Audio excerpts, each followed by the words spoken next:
Mortal Kombat's story, down to the core foundations of its character and lore, is one of my absolute favorite things about the franchise. You're watching Rayl Deal Games, and in this week's video, we're going to do something a little different and a lot of fun. Today, I'm going to rank every core MK storyline from every mainline game, alongside a select few spin-off titles. This means that I'm setting aside gameplay and single-player content and exclusively focusing on the value of the stories, both in terms of their narrative and lore. Mortal Kombat is a unique fighting game franchise in that it's essentially the only one where loads of people care as much about the lore and plot as the gameplay itself. Gameplay's always king, but just like music and art direction, the story is worth quite a bit itself in this series. So how about we dive right in? With number 15, Mortal Kombat 1. Mortal Kombat 1's story actually starts out just fine. It establishes the character and world redesigns, and other than the Kronika red herring at the very start,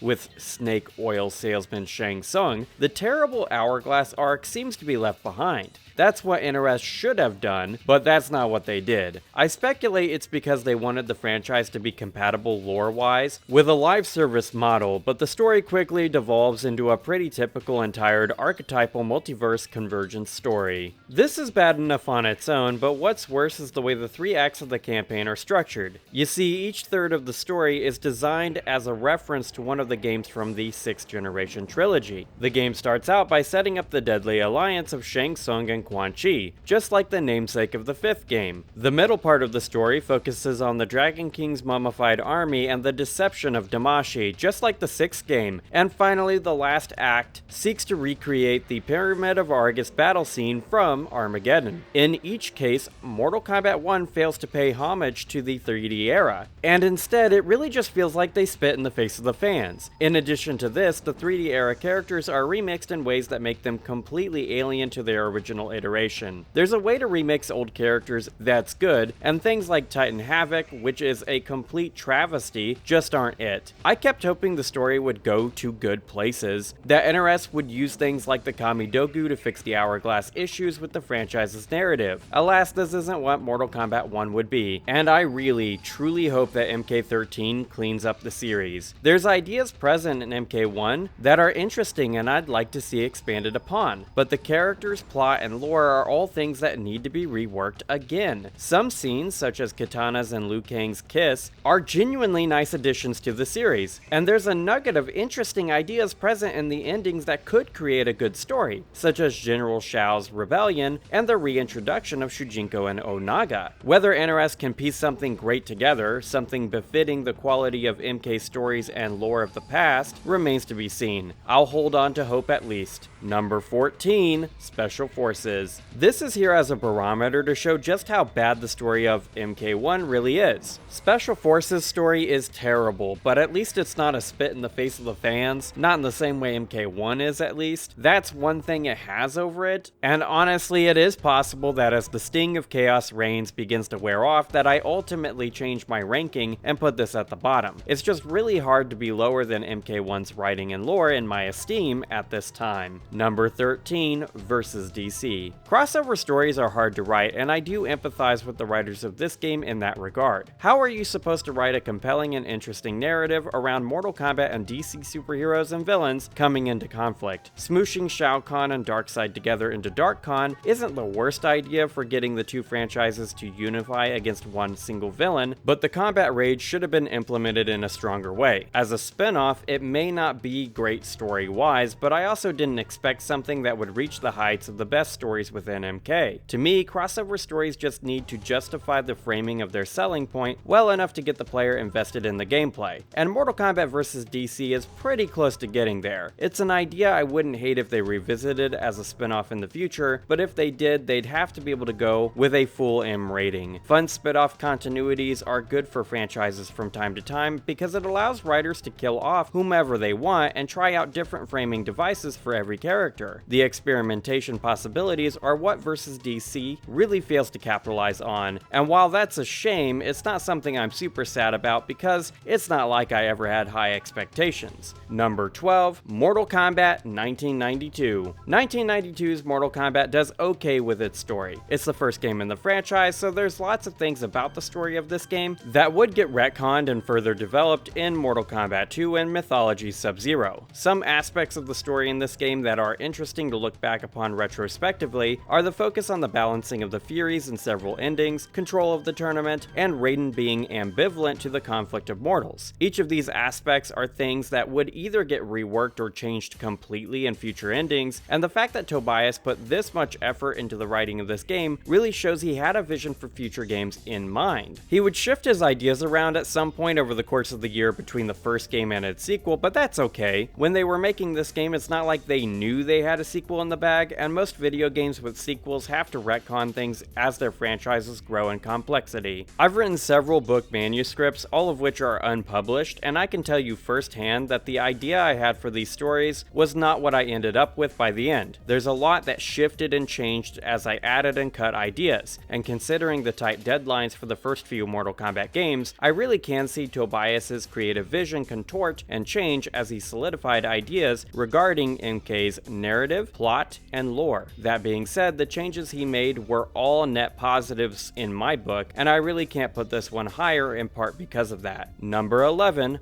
Mortal Kombat 11. This is the placement that might be a bit contentious because, just like I said in the MK1 entry, I think the Hourglass arc is a net negative for MK's story. There was some interview Ed Boon gave leading up to MK11's release where he talked about wanting to work on a live service game at some point. I tried finding the exact time he said this for this video, but I just couldn't. As such, I'll warrant that maybe this is something I'm misremembering. Regardless, the narrative of Mortal Kombat 11 really does seem like it was partially chosen because of how it plays well with a live service business model. Multiple timelines just naturally justifies recurrent play and content development. Now, this is the only entry where the design of the game's content is something I'm going to bring up because I feel that the narrative was specifically chosen and designed in response to live service gaming trends. Even though the Hourglass arc ruins the overall lore and story of Mortal Kombat as a franchise, there are some good scenes mixed in here. I really like the romance between Jade and Kotal Kahn, the interactions between old and young Johnny Cage, and the little bit of Dark Raiden that does exist, but the game doesn't have enough moments like these to warrant putting the game higher. What this game does excellently is its suite of arcade endings, as nearly all of them are pretty good and function to be improvements upon the X character gets godlike power framing device in Armageddon's ending suite. These endings are really what gets Mortal Kombat 11 this high on the list, especially that Jackie Briggs one. There's literally never been an ending in the entire series that tugs at the heartstrings so much. The Hourglass was there for the taking,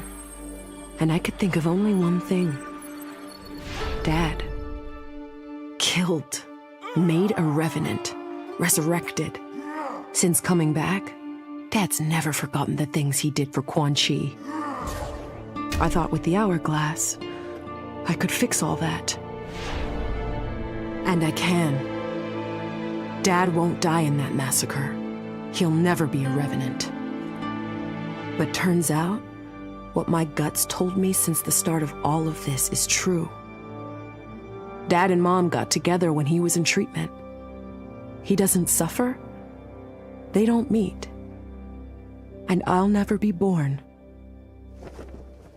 And you know what? I'm good with that. I'm not just protecting Dad. I'm protecting everyone he'll risk his life to save. In my shoes, it's what he would do. It's what a Briggs does. I know you'll never hear this, but... Goodbye, Dad. I love you. And if you want to see my ranking of all of the endings from this game from worst to best, I'll leave a link to it at the end of this video. Number 10, Armageddon. Armageddon is a mixed bag in the writing department, partially because of the money troubles Midway was experiencing during its development. Needing to put a final end on the franchise alongside ensuring every single MK character was playable led to many nonsensical retcons, poor characterization, and some bad dialogue. That being said, Armageddon's intro cutscene really sets a tone for the game and is better than most of the stories lower on this list all on its own. In addition to this, Taven and Dagon's story has some real potential and is something I'd like to see either NRS revisit in a future game or WB look at representing through an animated film. How did we... Dagon!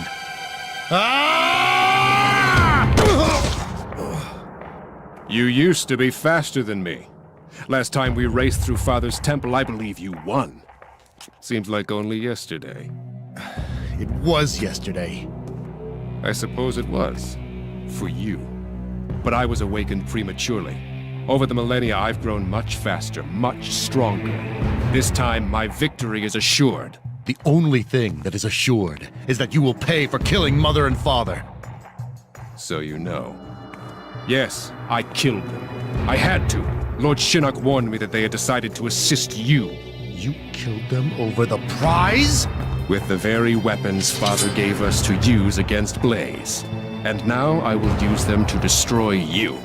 Fight! I genuinely feel WB should dig into Mortal Kombat's past and tell stories from the older games in self-confined narratives or within separate continuities. I'd love to see a sequence of Shujinko movies or one that looks at Taven and Dagon before and after they're encased in stone. There's some major potential to Armageddon's story in this way, a narrative of which does have some awesome character interactions near the end of the campaign. Number 9, Mythologies Sub-Zero. Mythologies Sub-Zero is a solid idea for a game. Expanding on the events within the first title, Mythology seeks to show a deeper side to Sub-Zero, and considering the limitations of MK's lore's scope at the time of its development, it does really manage to enhance the narrative of the Midway era macro narrative. Mythologies does a lot of heavy lifting in terms of setting up Quan Chi, Shinnok, the events of the first game, and a romance between Serena and the original Sub-Zero. In this way, Mythologies, narratively anyway, is really a blueprint I'd like NRS to start implementing. There's a lot of lore they can't really express through the limited scope of their character chapter-based narratives that expanded, extended universe content could do much better. Considering the prevalence of Metroidvanias in the modern day, I think smaller games like Mythologies that flesh out the rougher parts of NRS era's world building, characterization, lore, and plot could really benefit the series much in the same way Mythologies enhanced the arcade era's storyline. Number 8, Mortal Kombat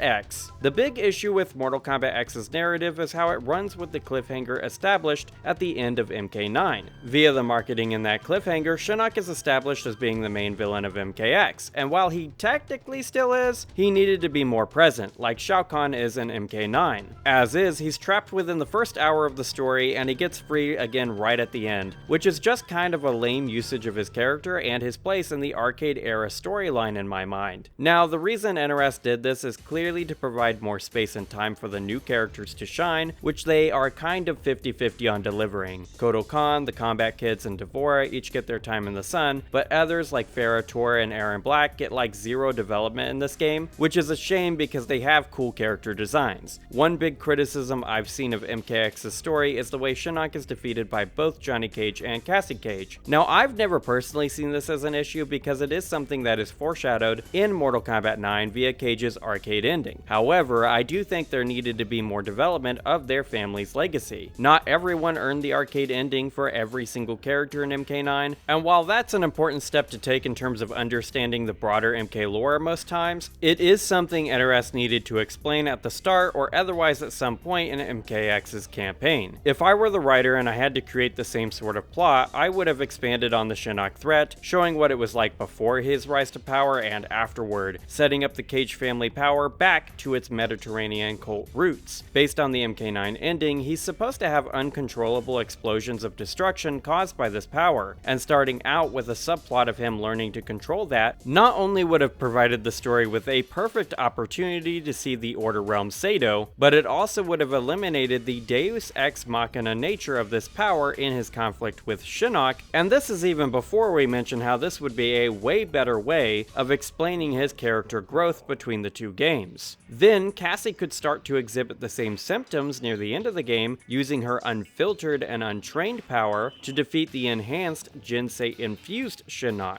Now, I'm not saying this would have fixed everything, because setting up the power in this way would have made the story more ambitious in terms of scope, and there were other things going on in MKX's story beyond this. The big thing that I like about MKX's story is how an inter-realm conflict between Earthrealm and Outworld, with Earthrealm as the aggressors, is being set up. Even though this plotline goes nowhere because of MK11's Hourglass arc, it is a great idea for an MK story that brings in the extended universe of the franchise. I really wish NRS would have stuck with their guns in regards to that plotline, because it would have opened doors for some incredible bits of storytelling if they had. Number 7, Mortal Kombat 9. Considering the state of the franchise when it was released, Mortal Kombat 9 does a lot for the preservation and continuation of Mortal Kombat's story. It retells the story of the first 3 games well enough, but clearly given its placement below 2 of these, I personally prefer the original versions more. Following up Armageddon narratively was like an impossible task, and the NRS writers really only had 2 choices: reboot with time travel or reboot by starting a new continuity. Given the Hourglass arc of MK11 and MK1, it may have been better if this were just a brand new continuity, but at the time of its release, MK9 really felt like a good sequel to Armageddon. It preserved the end of that game, canonized Shao Kahn's victory, and remixed the original trilogy's plot in interesting ways. Not all of the changes were amazing, but it did a lot of good for the franchise. Number 6, Mortal Kombat 2. Mortal Kombat 2 is where the first major lore revelations happen in MK's story. The emergence of Shao Kahn, Shang Tsung's emperor, is such a cool plot element, and it expands on the world building of 1992's Mortal Kombat in a way that is completely different from anything that existed before or since. Mortal Kombat has always had this unique vibe to it, in that its universe is split up into multiple realms, and while most of these would be created later, Outworld is the first to be added to the franchise. In addition to Outworld, the inclusion of Kitana, Kung Lao, Baraka, Jax, Mileena, Sub-Zero's younger brother, and Raiden's revised characterization all massively improved the suite of characters in the franchise. Number 5, Mortal Kombat 4. Mortal Kombat 4 is when Midway started to really expand on the storytelling of Mortal Kombat's story. The move into the third dimension really impacted the lore implications of each character's ending, and I know it's fun to meme on the voice acting in these old endings, such as Jax's infamous "This is not a brutality, this is a fatality" line. Wait,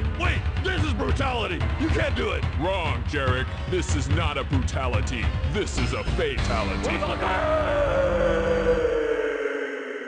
Let's not forget, though, that this is the game that really expanded on Quan Chi's prevalence in MK's story by revealing it was he that killed Scorpion's family, solidified Raiden's position as the protector of Earthrealm, and brought back Cyrax's soul, tying him to the Outer World Investigation Agency. These were all great aspects of Mortal Kombat 4's lore, and each demonstrates an expansion upon the mythos of MK. The clumsiness of the presentation of this writing didn't improve in MK Gold on the Dreamcast, however, that game did bring in the Edenian-Shokan alliance via Kung Lao's ending, which is a super cool aspect of the political intrigue and realm relationships in the franchise, which is something later games would extrapolate further. In this way, Mortal Kombat 4 is a great lore stepping stone, in the same way Mortal Kombat 2 was when it came out. Number 4, Mortal Kombat 3. Mortal Kombat 3 adds more than either Mortal Kombat 2 or 4 though, with the addition of the cyber-futuristic look of the Centaurs, which says a lot about Outworld's melding of magic, flesh, and technology. Motaro, Shiva, Nightwolf, Sindel, Cyrax, Sector, Smoke, and Cabal are all great character additions, and the Cyber Initiative, Edenia, the merging of realms into Outworld, and the focus on soul magic are all absolutely excellent aspects of MK lore added in MK3. There's a lot of implied characterization for Shao Kahn in this as well, as his arrogance is on full display when he crosses the barrier between Earthrealm and Outworld despite his loss at the Outworld tournament. The vibes are just on point in this game too, as it is so cool to see the setting of the dilapidated and devastated city landscapes and other earthly dominions. Mortal Kombat 2 had a focus on creating this otherworldly vibe to the locations of Outworld, yet Mortal Kombat 3 creates a sense of sordid sorrow via the implications granted by the environmental storytelling in every stage. Raiden has an interesting arc for his character in this game too, as he's not actually present in the base roster of the MK MK3 series of games. He's barred from protecting Earthrealm by the Elder Gods, an element of MK storytelling that would be retconned in MK4. It's probably better to have Raiden be the stalwart shield of Earthrealm, however I do like the creative risk the Midway team took with MK3 by cutting Raiden and Scorpion off the roster. Big changes like that are sometimes exactly what a franchise needs to push forward, as we'll see later on this list. Number 3, Shaolin Monks. Shaolin Monks is a spin-off title set in a different continuity of MK. As such, it retells the events of Mortal Kombat 2, starting right after the conclusion of the 1992 game's plot. This is the exact sort of thing I was talking about during the Mythologies entry, as the Midway team was really able to expand on the brotherhood between Liu Kang and Kung Lao in this game, and turning the villains of the series into boss fights really opened up opportunities for good character moments, such as when the player character kills Jade and Liu Kang tries and fails to comfort Katana afterward. These are small moments, but they do add something extra to the characters. It's kind of like how Shakespearean plays are different in subtle yet significant ways between different performances. They all follow the same script, yet the final product is always unique, and the characters themselves each get interpreted in wildly separate ways. Shaolin Monks is like this to Mortal Kombat 2 in the same way Mortal Kombat 9 is. I just think Shaolin Monks' take on the events of MK2 is far better done than MK9's. Number 2,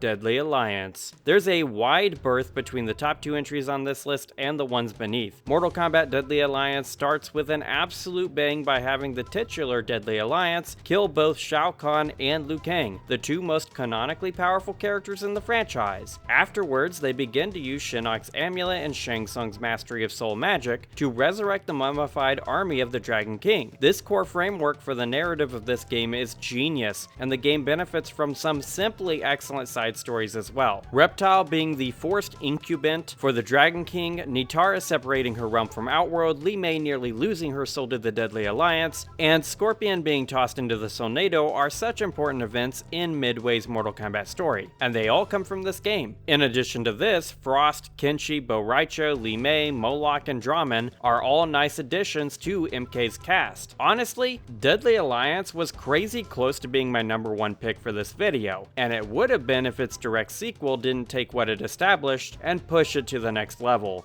Number 1, Deception. When I came up with this video topic, I knew what the top 2 games were going to be because there's just nothing in the franchise that has trumped the 1-2 punch of Deadly Alliance and Deception in terms of story, lore, and character growth. Starting out, Deception has the absolute best intro cutscene in the entire franchise, and I would say that main menu movie has more tension, suspense, and intrigue than the entire plot of MK11 and MK1 combined. And accentuating this is the simply amazing Conquest mode. Following the story of Shujinko, the player gets to explore the realms of the Mortal Kombat universe more than they had ever gotten to or would ever get to again. There's loads of individual moments in this game that are super important to the overall lore of the franchise, the story of this game specifically, and the character growth of the MK cast. This is the game where it's revealed that Noob Saibot is the tormented soul of the first Sub-Zero, Dark Raiden is born, Liu Kang is resurrected, Mileena and Baraka come to blows, Order Realm and the Chaos Realm are added to the franchise, Ashura escapes the Netherrealm, Ermac becomes good in the shadow of Shao Kahn's death, and much, much more. In fact, I could do a whole deep dive on the story of Deception alone because there's honestly so many other things that happen, as the game is way more packed with more lore than literally any other MK game. And it's this combination of elements that makes Deception have my favorite story in the entire Mortal Kombat franchise. And that's the video, my guys. What's your favorite Mortal Kombat story? Let's discuss in the comments below, and while you're down there, smash that like button and subscribe. I make new gaming videos every single Friday, with at least 1 video a month being dedicated to Mortal Kombat. Ringing the notification bell is the only way to ensure you don't miss out on my future work. And if you have a moment right now, consider checking out one of the other videos on the screen. Regardless of what you choose to do, thank you for keeping it real with Rayl Deal Games. Have an awesome day, my friend.